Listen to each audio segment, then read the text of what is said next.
This to me is the best picture for why it is so important that we are always getting our thoughts out of our head in some way or another. You're an internal processor. That's totally okay.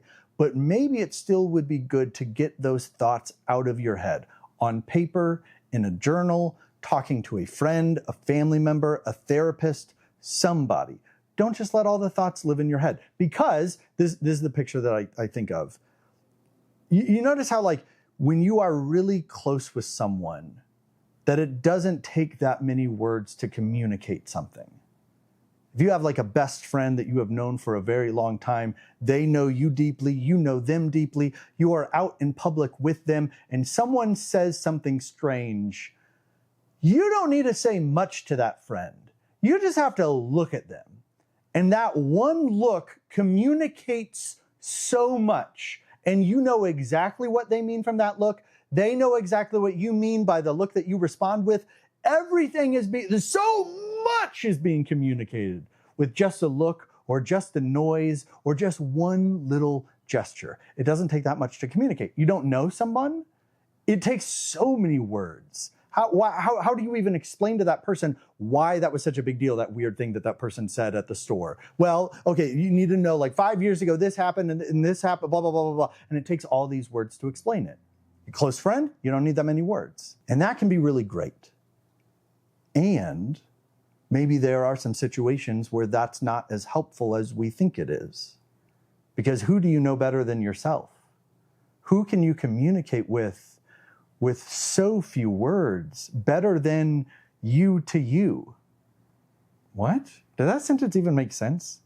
Who do you talk to more than yourself? Who do you understand more, spend more time with? It's you to you. You're with you all the time. And so you have the greatest shorthand with yourself, better than you have with anybody else. You don't even need to say anything out loud. You don't even have to look at yourself in the mirror. So much can be communicated in just a split-second moment. It's like caveman speak is all that you really need, and everything is communicated in just that quick split second. That thing that scares you, bad. That's all that you have to communicate to yourself. And you know everything that you need to know, or good, or happy, or that person's here. And everything that's connected with that is communicated, and all of the subtext is being shoved into understanding.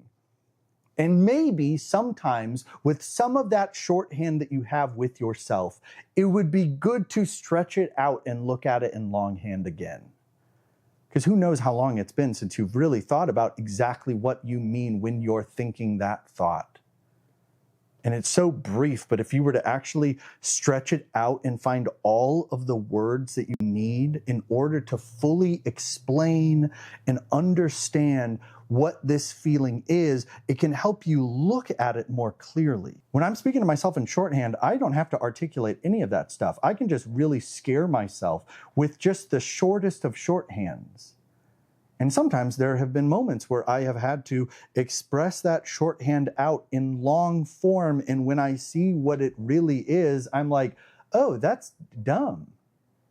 Wait, that's what I'm afraid is going to happen? Wait, that's where that fear started? Why have I been listening to that this whole time? Because the truth is, in a survival situation, talking to yourself in caveman talk, that can be really helpful. But in most situations, the caveman shouldn't be the ultimate authority. Because, you know, there's plenty of people where the caveman talk is racist. I don't know how to say that. But like, you know, just like there are people that if they would stop and take the shorthand and have to actually express it out, they would have to confront the fact that they're out in public and they just went, I'm scared, I don't feel safe. And if they had to actually like write out all the words, it would be because there's a black person present. And sometimes people don't want to confront that part of themselves. And so it's like, let's just keep it at shorthand. Let's just keep it at shorthand. But maybe that would be helpful for someone to confront in themselves and to see, oh, I get nervous in this situation. Do I have any reason to be nervous in this situation? Maybe not. Maybe things aren't as bad as I thought they were. It's worth it to get the thoughts out of your head and find all of the words you need to fully explain it. or to explain it to the best of your ability. Obviously, there are parts of ourselves that we can't fully know. I can't fully be a complete expert on myself. It's still good with where I'm at right now. What are the words that I can use to start to explain what it is that I'm feeling or thinking or going through? And then to look at those words, because there is no part of life that you're not allowed to talk about. That's what I love about that Mr. Rogers quote.